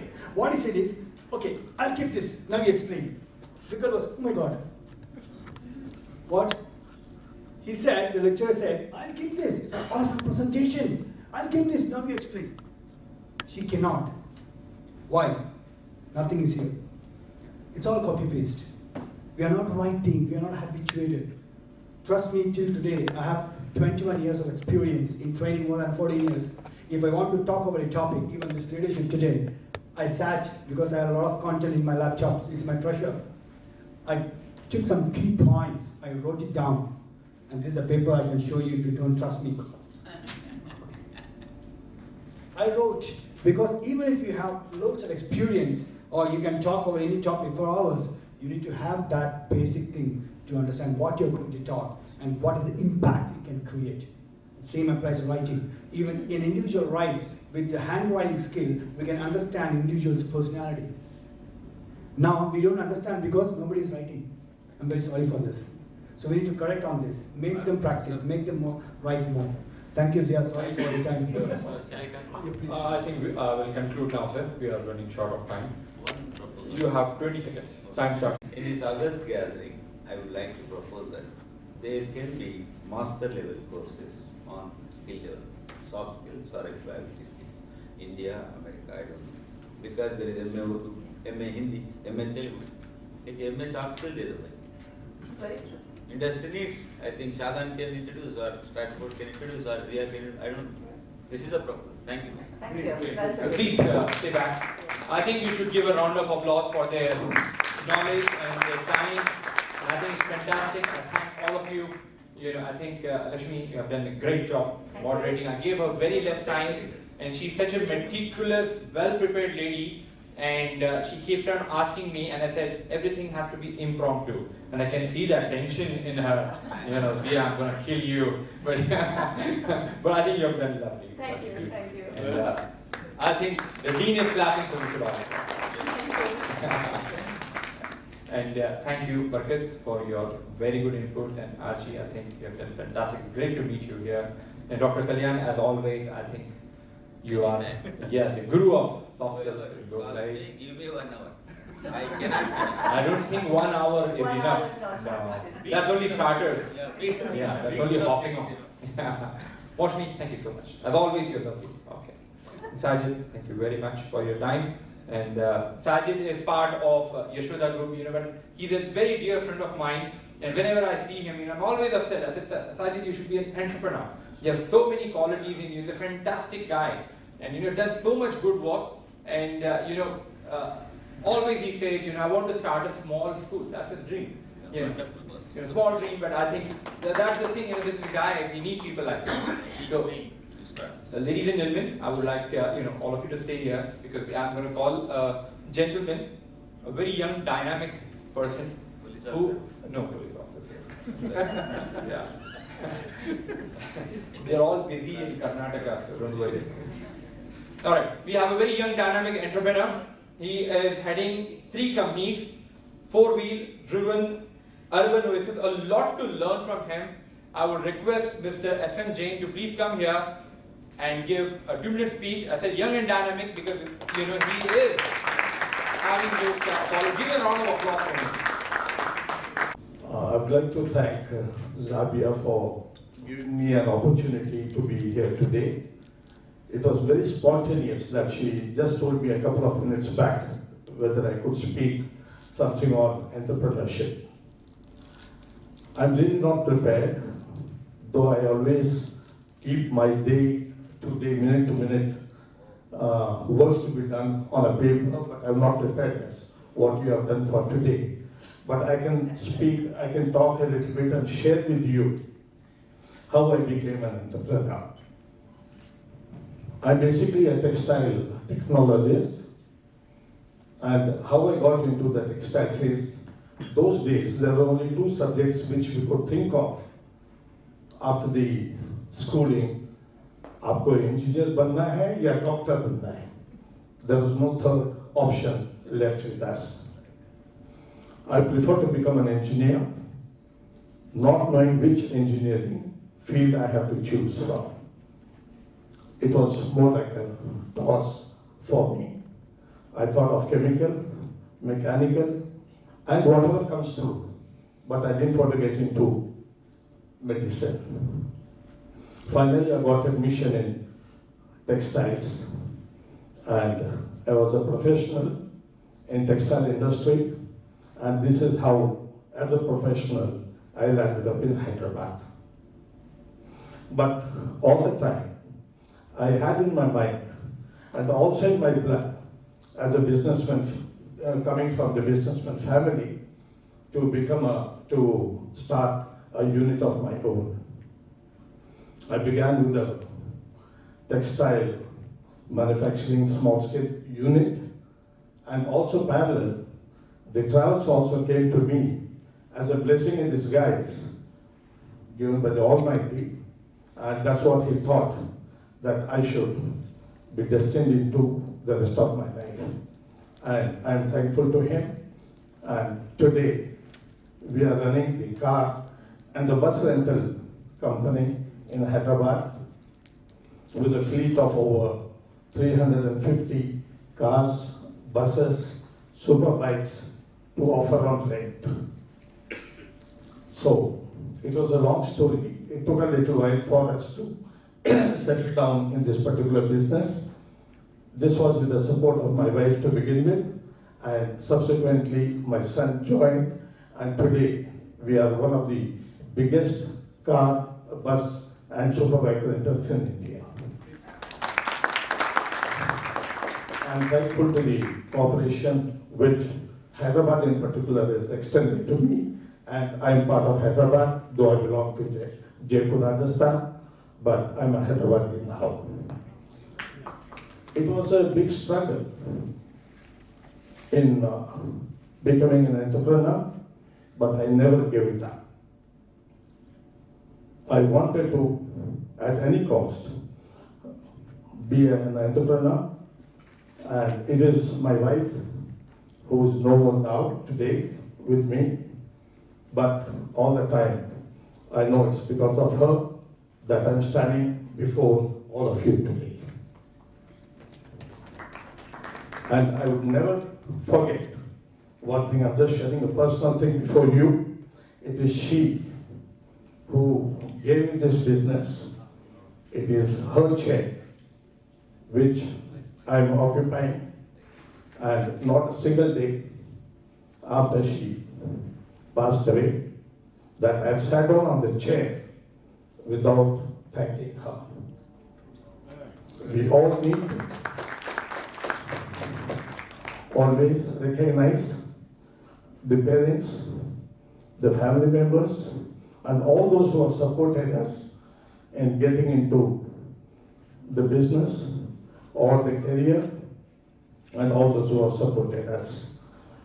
With these few words, I would like to thank the organizers, particularly Xavier, for giving me this opportunity. Thank you. It was wonderful to hear you. Ladies and gentlemen, Mr. Dattatreya is on his way. He will be joining us at 2 p.m. along with Mr. Jayesh Ranjan and Mr. Vijayanandan Reddy, and also from Shada, we're getting Mr. Sarib Rasul Khan. So we'll have our panel discussion post lunch. Before that, we have to do some announcement, and which I would like to request Miss Marianne to please come on the stage. And I would also request Ms. Sarah and Ms. Zahabia to also come on the stage, please. We'll have the keynote speech by Ms. Mary post-lunch. You guys can sit. Please, Sarah. Now, ladies and gentlemen, this knowledge enhancement and leadership development, and we are very much thankful to Marianne for not just coming for this event, but something really incredible. Yesterday her flight was delayed, and she could only reach to her hotel at 4 o'clock, and then she's ready at 9 o'clock, waiting for someone to pick her up, no reminders. Hyderabad, you have to remind everybody, all right, and then it's Ramadan, I just woke up, wife is not well, mother-in-law is not well, all in-laws are not well, All right, ladies and gentlemen, we have this, collaboration. This is time management. This is time management, and she's so well dressed with all smiles. That's great. All right, ladies and gentlemen, we'll come to the business. We are here, and there's a big collaboration between SAS and Stanford University. Please give a round of applause. I request Mary to present this to the SARS Foundation, and I think all of you can also be in the picture. Is the degree given or what? It should be read. We don't know. This is they are authorized representative of Stafford University, and ladies and gentlemen, we will also like to announce that Mary is going to give some scholarship to deserving. All the best to all of you.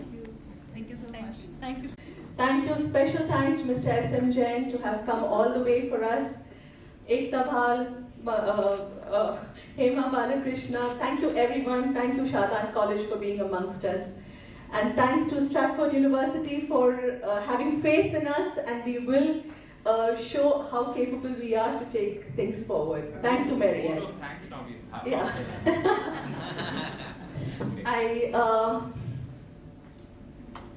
Although SARS, I would like to tell you a little about SARS. SARS Touching Hearts Foundation is still in its infancy.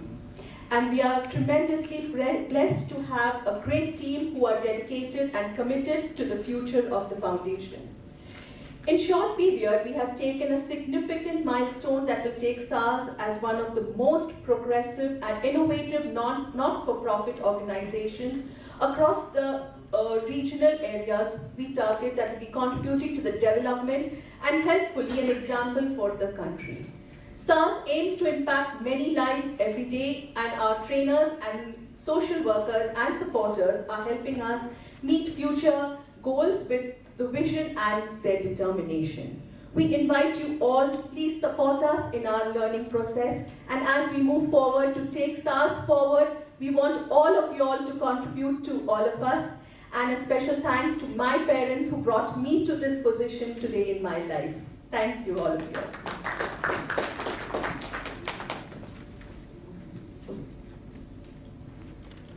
Present here. Big thanks to SAS Leadership Summit 2018. Talking about financial leadership, I would say something on like to be a good leader. You need to be a good communicator, as we saw in the previous session. So a lot of things get sorted out when the communication goes pretty well within the system, within the ecosystem of the organization, as well as in other places. So a good communicator is actually a very good leader. I believe so. Okay. When we talk about any financial leadership, success and failure depends on a lot of financial calls that a person takes in an organization. So say supposedly when we are in a particular organization, a CFO takes a call on whether we should merge with a particular entity or not.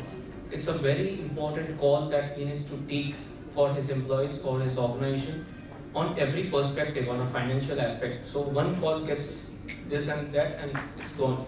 So it's very important for the particular person to really take an important decision for his organization. This behavior starts at home. When you start taking financial decisions at your home at a very early stage, that gives you a platform where you can handle your organization at a very proper or elegant way, where you take it in a very good way. So currently I am there with Intense Technology. So Intense Technology, to give us short synopsis on, it's into customer communication management. It serves across Fortune 500 companies across the world. It is present across in 45 plus countries with serving 4 continents, and is having a leadership across in 70% in market share in telecom sector for the South Asian region. That is what it's into. Okay. So to conclude on a financial leadership, I would say to have that, one needs to lead on an organizational perspective as well as himself, in the sense that they should know what the financial goals are. To have that, they should set across. If you don't have a financial goal, it is very difficult for you or to make somebody understand what your financial goal needs to be. Anybody in the present day, if I take an example, that yes, what is that you really want to earn in your life? A lot of people say that I want to earn a lot of money, but let's quantify it. If it is 100 CR, if it is 50 CR, let's quantify it. If that is done, you're sorted. So there has to be a target. So that's all from my end. Thank you. Greetings to one and all. Thanks for this opportunity. Very few know me. Very less know me, and very few people I know from this team or from the people attending here. I got this opportunity to get myself introduced to all of you. Thank you, Zia, for this opportunity. My name is Rajesh Paul, and I represent as an HR for a software solutions company. Apart from that, parallelly, my management is holding 2 engineering colleges. One is Holy Mary Group of Institutions, and the one is Nalanda Group of Institutions in Sakarapalli, Guntur. As we were speaking about the leadership summit today, I would not take much of your time. If any possibility, extend it kindly for 30 seconds. Okay. A leader is not there in the frame phase. Leader is not there from the pusher side. Leader is not in between the discussion. For me, leader is the one who encourages us to go forward. I am here because of the leaders who push me from back. It's in multiple numbers, according to me. It's a very big subject not to be discussed in these short terms. For me, the stage maker of me are my leaders for me. This is my opinion. I don't know how many of you accept or not, but there are moral encouragement, physical encouragement, financial encouragement, all terms of conditions are there in a leader. And whoever is on this stage, most probably I believe, I am not a leader, but still yet to be, I need to make my name. Once I make my name, I will be in the market not to be introduced by a visiting card, just by my appearances. That I really feel that I became a leader. Thank you. That was quick. Thank you. Good evening, ladies and gentlemen. I am Ramarao, Joint Secretary of Association of British Scholars. This is an organization formed by those who went to UK for training or study purpose. This has been the chapter, ABS chapter, Association of British Scholars, Hyderabad chapter, is working here since last 25 years with a strong membership of 500 people. All these people are from different fields. They are government servants, IAS, IPS, medical practitioners, and public sector managers, lawyers. Different professionals are there in our association. All those who went to UK, either for training or study purpose, are eligible to become members of this association. This ABS is engaged in conducting seminars, short-time seminars in the areas like culture, literature, medicine, climate changes, any subject. Anybody wanting to give any presentation are welcome, for which areas will associate and address the seminar. We have so far conducted in this tenure of 2 years more than 12 to 15 seminars. Our venue is the British Council in Jubilee Hills. Our committee members, every monthly meetings will sort out the programs and we are conducting successfully. And so many youngsters are getting benefited in the matter of getting admissions in UK, etc., through our help and guidance. Now, this time we are going to have a big Indo-British Business Summit. We are planning to hold the summit in the month of June, I think June 30th, date is fixed. The intention of that is to connect the industries based in Hyderabad with those in UK so that they can exchange their interests and they can think of investing in either countries. For which we want to bring a platform to connect all such people, to exchange their ideas, to know each other, to cooperate themselves with each other. We are doing this kind of arrangement since long time, and we will do continuously like that. Thank you very much. Ladies and gentlemen, I would like to request the Dean of Sharda College to please come over here and interact with the audience.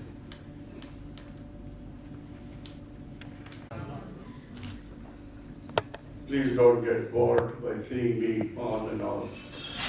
So, he is Dr. Noor, my colleague.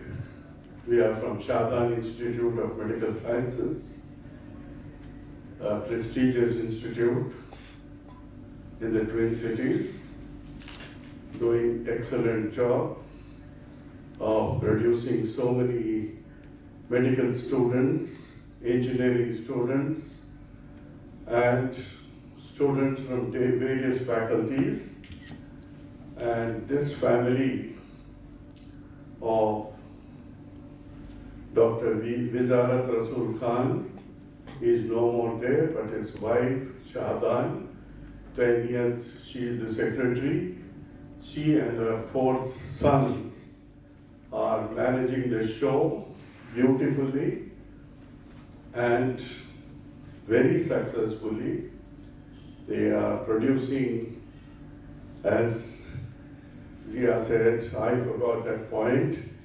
I thought that I should not tell in this audience, but 10,000 engineers and at least not less than 1,000 doctors every year will come out from our institute. So we are producing the best of and the smartest doctors, engineers. They are well marketed. We are producing them, not only giving them qualification, degrees, and producing them as complete human beings ready in the market. Our students' market values are very high. There is one among them. There are 2 girls sitting here. See, they are all beautiful. They are handsome. And so many people come, as I am the dean of the institution. Sir, we want to get our child married. Show us some good boys and girls. So I said, yes, you are welcome. We have not only produced doctors, but we have husbands and wives for you ready. So, dear friends, as somebody said, a leader should have knowledge. A leader should have a good style of presentation. He should always dominate when he is speaking in front of the audience, and a leader will definitely get respect. What she was pointing out, when you will get respect as leader is when you know the subject, when you present it, when you dominate the audience, then you are a leader. And there are so many varieties of leaders. I tell you, in my 45, 47 years of experience as a teacher, I said in the morning only that I was always a leader. I wanted always to be a leader. And I died as a leader only. Not as a political leader, but in my own ways as a leader. So, dear friends, this is about Shahdan I'm going to speak. Though I wanted to speak so many points on the topics which have been discussed, but I think that Mr. Zia is here, doctor. He will become a doctor by the end of this. The Shahjahan Institute of Medical Sciences was founded by Dr. Mohammad Wizarat Rasul Khan, who was an eminent public figure, philanthropist, and a great gentleman. He was a leader. He was elected MLA twice in Hyderabad and did yeoman service to the state of Andhra Pradesh at that time and Hyderabad in particular.